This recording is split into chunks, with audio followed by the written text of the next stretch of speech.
Now we are going to study. You will hopefully don't get confused in this, because role and function as well as scope seems to quite similar. But here we are going to talk about in this topic roles and functions of mental health nurse in various settings we are going to discuss. Earlier we discussed about the scope, but now the role and function in the various settings. This question may come in the exams as a role of health nurse, which is very important, but you have to keep in mind the various word. So in psychiatric IPD, in inpatient department, what are the main roles of the psychiatric nurse? First of all, when the patient come to you, your prime responsibility is to provide safe environment to the patient. Okay, and how you can provide this safe environment? By communicating with the patient in a very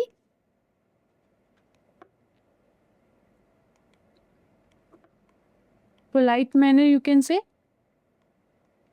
or communicating the patient and making the use of therapeutic communication, right? As well as you have to assess the patient. Assessment comes another point under IPD department, where you assess the overall physical health as well as the mental health is the main focus, where you assess the mental status examination, MMSE, a process recording you can do on the patient to analyze or detect or try to detect the cause of the illness of the patient. And here you have to administer the medication as recommended by the physician or psychiatrist. Then you are also responsibility have the responsibility to provide the emotional or psychological support to the patient, which is very important. Okay. Right, this is under the IPD department as a basic role you do while dealing with the patient. When it comes to psychiatric OPD, on OPD basis, what are your role? Somewhat similar role as we discussed in the IPD department. You receive the patient, you assess the patient, you try to communicate with the patient and analyze their situation, as well as you provide kind of counseling referral services to the patient. Referral services will be guiding them what to do and where they can further go for the treatment and analysis of their situation, right? This is all about the IPD and OPD role. Now, next is the ECT setting. You will study further when we will deal with the psychotherapies. There, you will study that while giving ECT. ECT is electroconvulsive therapy, or you can say that shock therapy. That is that makes the use of some amount of voltage to the patient, and the shock is given to the patient in this particular treatment. So, ECT treatment is basically involves the role of nurse pre-ECT, then intra-ECT, and the post-ECT. In pre-ECT, what are the main role? To prepare the patient for ECT, okay, to reduce the anxiety level of the patient.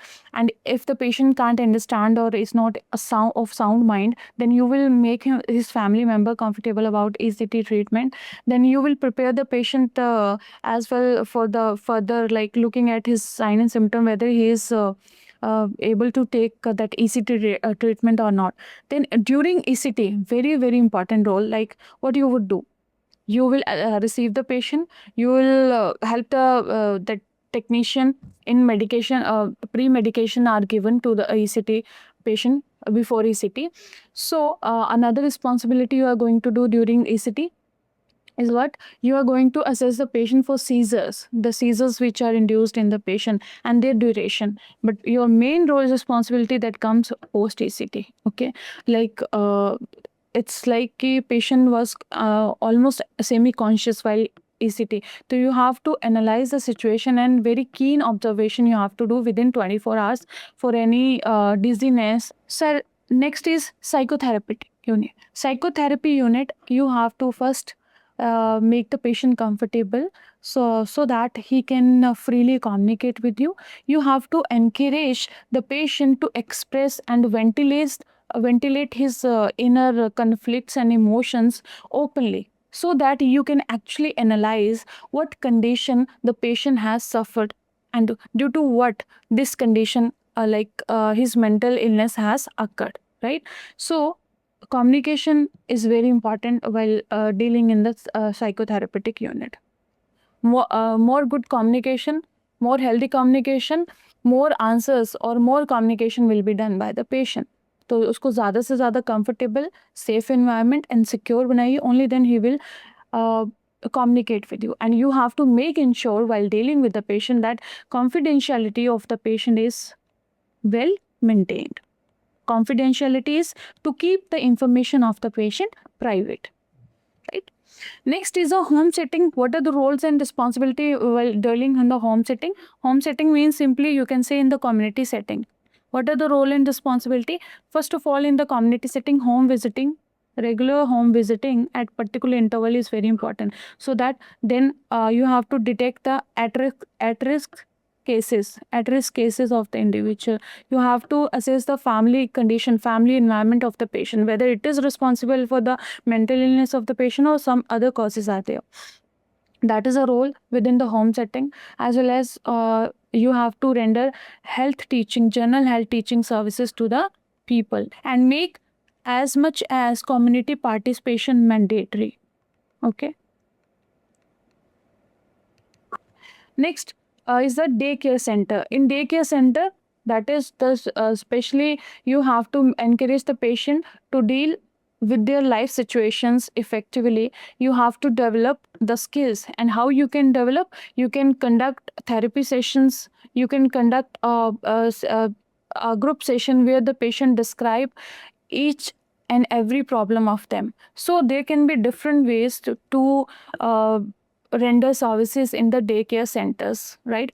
Daily assessment basis, maintenance of the daily routine. These are the services, or these are the healthcare services you have to teach to the patient. Then community mental health settings. What are the roles and responsibilities? As we study in the home settings, community mental health setting is toward the community people, to guide them, to teach them about the risk factors.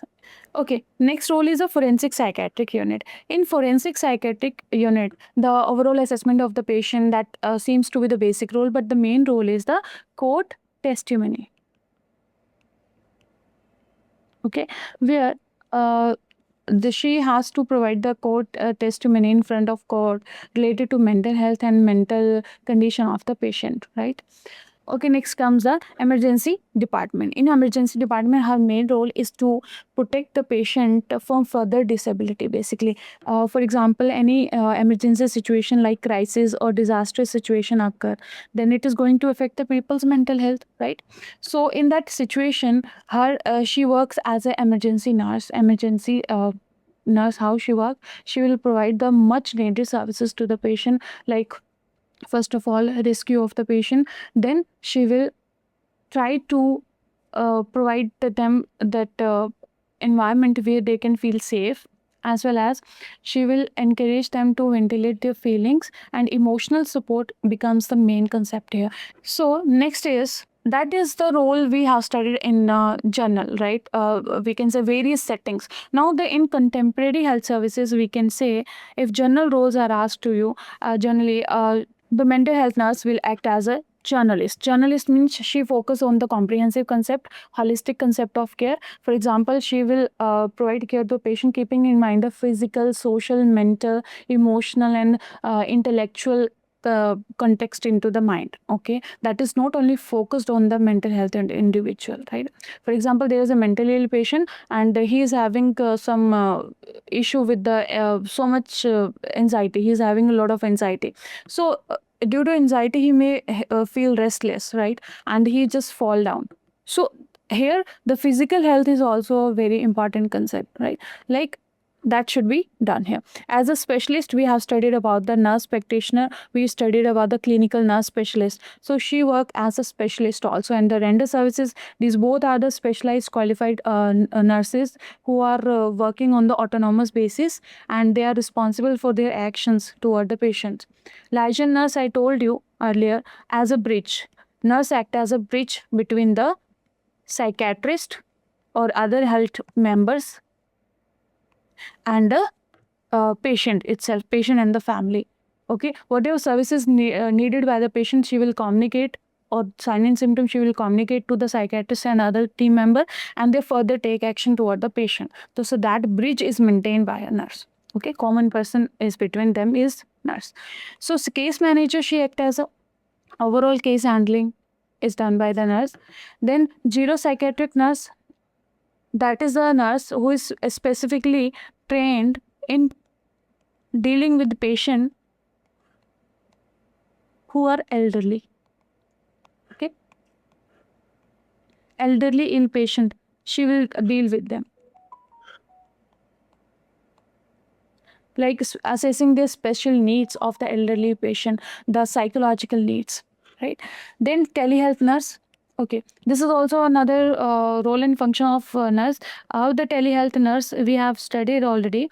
Telehealth nurse will provide like video call, through conference call. She can assess the patient's condition, and telehealth services or online services are being rendered to the mentally ill patient, especially those to the periphery area and the remote area where the services are not accessible easily. Then parish nurse, I told you parish nurse make the use of the spiritual belief or spiritual healing to deal with the mentally patient. She guide about the spiritual healing to the mentally ill patient. Researcher, she works on the evidence-based practice so that quality nursing care can be provided to the patients. Holistic nurse, as I told you, she works on the comprehensive base. She is not focused on one concept or one aspect of life, including all the aspect. She is going to provide the care to the patient.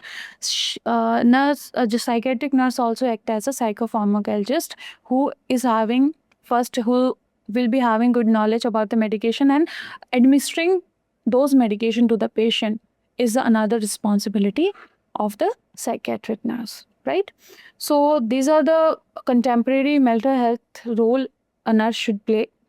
Then next is the factors affecting the level of nursing practices, right? There are certain factors, and also 5 marks short note question that can come from this topic. First of all, what are the various factors that are going to affect the level of nursing practice? Okay. So first of all, Nurses Practice Act. How this affect?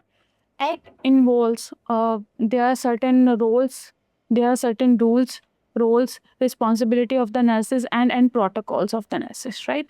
So those protocols, those legal boundaries are already established in the Nurse Practice Act. If a psychiatric nurse goes beyond or goes out of those boundaries, she has to pay some penalties.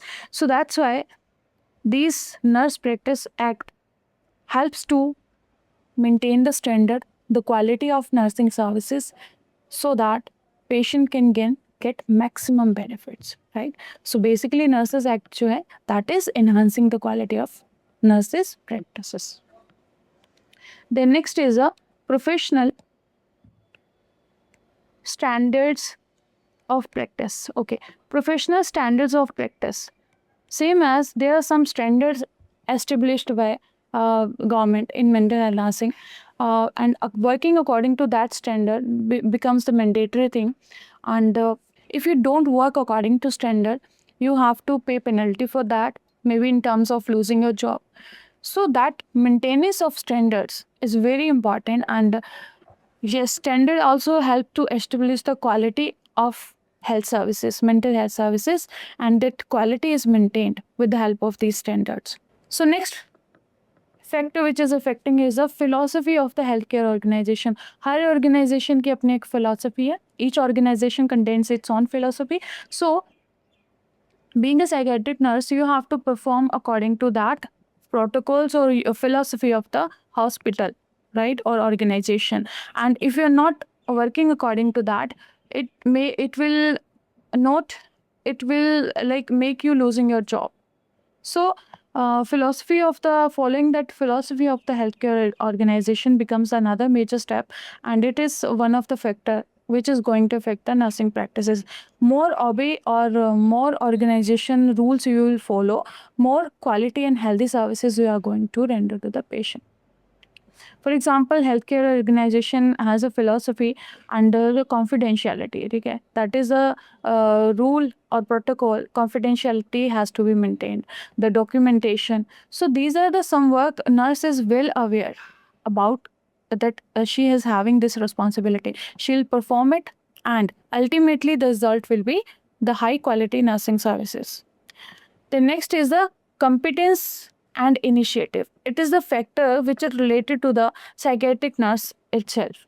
Her qualification, okay, whether she is graduate, postgraduate, or doctorate, or maybe her willingness to show the curiosity in mental health services, and her competence level. More competent he or she is, more healthy will be the quality of mental health services, right? And she has to be updated, keep herself updated with the new coming changes in the mental health services. And if she keep on doing that, only then her quality services can be provided. For example, she has to focus on the evidence based practice, or as a researcher she has to act so that competent and competent level services can be given to the psychiatric ill patient, right? Then professional qualification and work experience of the nurse. As I told you, how much she is qualified, the education experience she is having is going to affect the quality of nursing practices, right? Because nursing practices directly correspond to the quality of knowledge you have. More knowledgeable and more competent she is, more healthy is going to be the health services will be rendered to the patients. The living environment, obviously the living environment can be either the patient's living sorry, not the patients, but it could be the living environment of the psychiatric nurse, where she is living in the home setting, neighborhood. And second thing, the living environment in maybe in the work setting, like in the hospital, how much burden is there, is the burden is the labor जो है that is equally distributed among the employees or not. That also affects the quality of nursing practices, as well as more burden is one area of nursing, then the quality will be low, right? So that is also one of the factor which is going to affect the quality of nursing practices. Then another is the accountability and autonomy. See, uh, your accountability means answerable, how much answerable you are uh, for your actions. Why did you take this action? Autonomous means that is independent practices. So, more experience you are having, more independent practices or autonomy you will be having, and accountability you will be having. But less experience or lack of experience in your practice make you less competent as compared to other individual who is more competent, right? Okay. So next topic we are going to discuss is the concept of the normal and abnormal behavior, right? So this is one of the important topic in exam point of view, especially in 5 mark short note. So what we are going to study in this topic, that what is behavior? Behavior is basically nothing but it's a sum total of entirely an individual is, like what are the actions he take, what are the reactions he make to toward any situation or any object, and what are the habits that he contains in his life, right? So behavior is some total of all these activities. It is not just looking at the person and saying that his way of communication, so it's behavior. So it is something more than that, okay? It's a whole concept, we can say simply. So behavior is basically composed of action, reaction, and habits, as I told you. In this we will study how you can identify this as a normal behavior and this is abnormal behavior. So differentiation, disparity between abnormal and abnormal behavior is going to discuss here. So according to this, any behavior which is acceptable socially, which is socially acceptable, or which is according to the social norms and rules, is considered to be healthy behavior, or we can say normal behavior. Any behavior which is not according to the social norm and which is causing some disruptions in the patient's life or the life of others is considered to be the maladaptive behavior, or you can say the abnormal behavior. Okay? So in this we will study about the 5 models which basically identify the criteria of abnormality and normality. We will differentiate about that. Okay, so models are there. First one is the statistical model, medical model, behavioral, sociocultural, and psychoanalytical model, right? So let's study them one by one. First of all, so statistical itself indicates some kind of numbers or quantity, है ना? So in this we will try to understand what it states. According to statistical model, what is done by maximum number of individual or majority of people is considered to be normal, and whatever is done by minority of individual, means less number of people, is considered to be unhealthy or abnormal. Simple as that. This is the basic idea. Let's try to understand it with an example. Let's take a graphical representation. Okay, in graphical representation, here it is representing the IQ level of the person. IQ level, for example, there is 70, 80, 90, 100, 110, 120,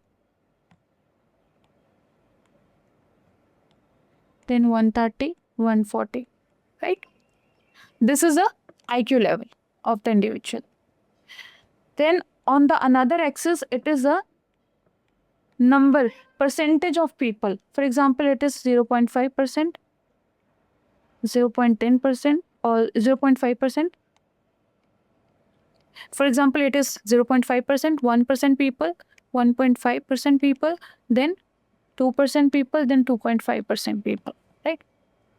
So what does it state in this example? For example, we are going to study about the that thing, we can say the IQ level of an individual in a particular population or area. For example, we take 100 people. Okay, so in this the graph we found it was like this.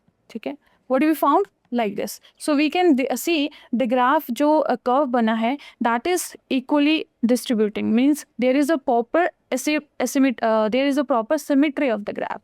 So we have found, according to this finding, that maximum number of individual, we have found according to this graph that maximum individual having the IQ was 100 and maximum was 75% of individual. Rest 25% individual were on this particular area where they were falling here.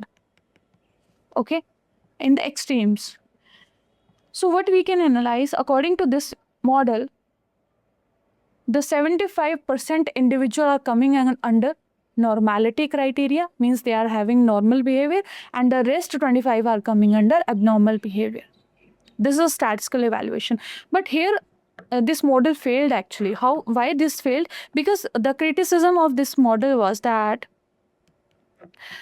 it does not define actually the desirability of any behavior. No desirability, like this kind of behavior should be considered good, this kind of behavior should be considered bad. There was no desirability criteria because the people falling under this category in 75%, and anyone who is having IQ more than 100 or less than 100 were considered abnormal, in short sentence. So how can a person with 110 or 120 IQ is considered to be abnormal? So there was no desirability criteria of the behavior. So that's why this model failed. Hopefully it is understood to you. So next is the medical model. This model states that any mental illness is basically linked with any kind of biological, or you can say organic causes, organic and psychological causes.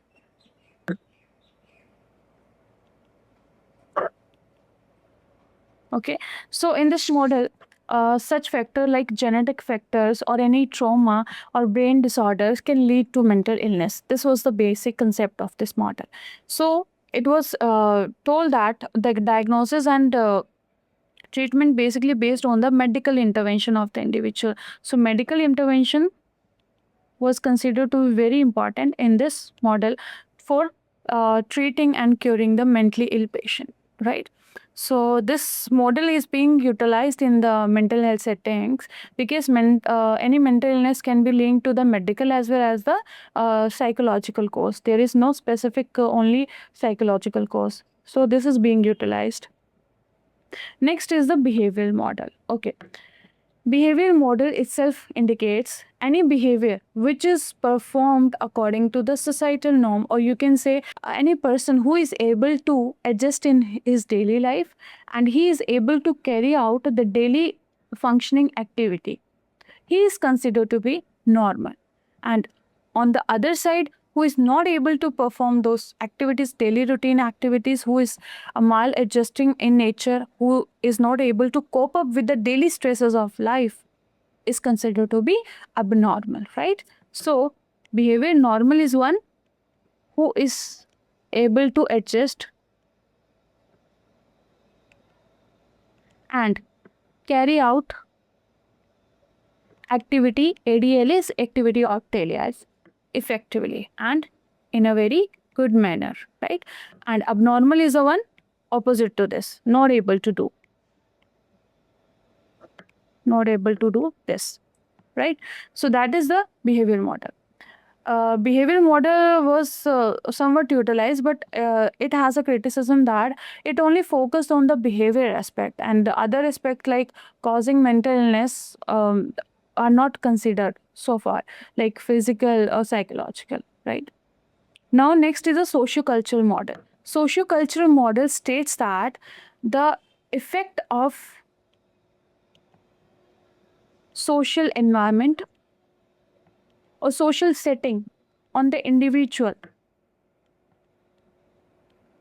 may cause illness to the patient, mental illness to the patient, like job pressure or mental pressure, being in a being in a home setting.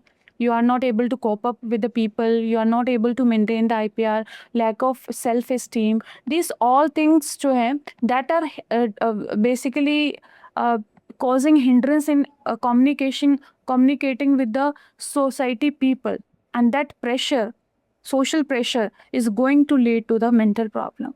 Okay, but in sociocultural model it lacks one. The criticism of this model was that it only focused on what, only focused on the social aspect. It did not talk about the medical concept or any physical illness or the psychological problem. So it only focused on the social context. That's why mental illness is not related to social pressure only. There are some other aspects also. That's why it was also rejected. Next is the psychoanalytical model. See, psychoanalytical model is psychoanalysis से आया है ये, from the term psychoanalysis. This model basically states that any mental illness is the root of the mental illness is further embedded into the fact that there are certain conflicts, inner conflicts within the mind of the person, which remains hidden in the unconscious or settings only, in the unconscious mind only, due to which whenever the problem come into the life of the person, that unsolved or unresolved conflicts lead to the mental problem of the patient. For example, there is a person who faced a trauma in life, and like trauma of losing his parents. That trauma embedded in his mind, वो उसके mind में ही रह गया permanent के लिए. But life में कभी भी वो ऐसा कोई इंसिडेंस देखता है इन फ्यूचर, नेचुरल कैलेमिटीज हो गया या कोई भी ऐसी हैपनिंग है, that further problem will rise in his mind again. So that unresolved conflict in his mind led to problem, led to the mental problem, right? This is the meaning of psychoanalytical, and this basically concept was given by the Sigmund Freud, who told that the inner, we can say, unresolved conflicts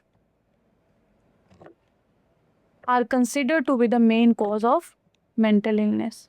This was also not taken so much into consideration because only the inner conflicts are not the only major cause. They are one aspect, but there are certain other causes also. So overall, we can say the medical model is the only model that is being most probably that is being utilized in the mental health practices, right? So students, that is all about it. So we are done with the first unit of mental health nursing. Now I would like to summarize in very brief like what we have studied so far. Okay, first we have studied about the introduction to mental health nursing, right? Then we studied about the psychiatric nursing, mental health nursing, its definition. Perspective, we have studied about the various you can say the evolution of mental health nursing practices, Indian perspective, like Ayush, Siddha, Unani, and then mental illness definition and journal criteria we have studied. It's also an important question for short notes in 5 marks. And the warning signs we have studied, like sign and symptom of mental illness we have studied, evolution of mental health nursing and services and the treatment we have done. Then we studied about the current trends in mental health nursing, where we study mainly focused on the e-mental health practices, right? Challenges of mental health nursing. Then we studied about mental health team or multidisciplinary team, right? Then nature and scope of mental health nursing has been discussed. Role and function of mental health nurse are done. Factor affecting the level of mental health nursing practice and concept of the normal and abnormal behavior we are done so far. So this all according to the syllabus as recommended by the Indian Nursing Council. You can find it. That's it. Thank you, students. Thank you for listening. And yes, you can subscribe the VHS Vision Health Sciences Publish the channel for further updates, because we will be uploading the videos related to the particular subject, and here the whole syllabus of mental health nursing will be discussed for free. So you can subscribe the channel. Thank you so much.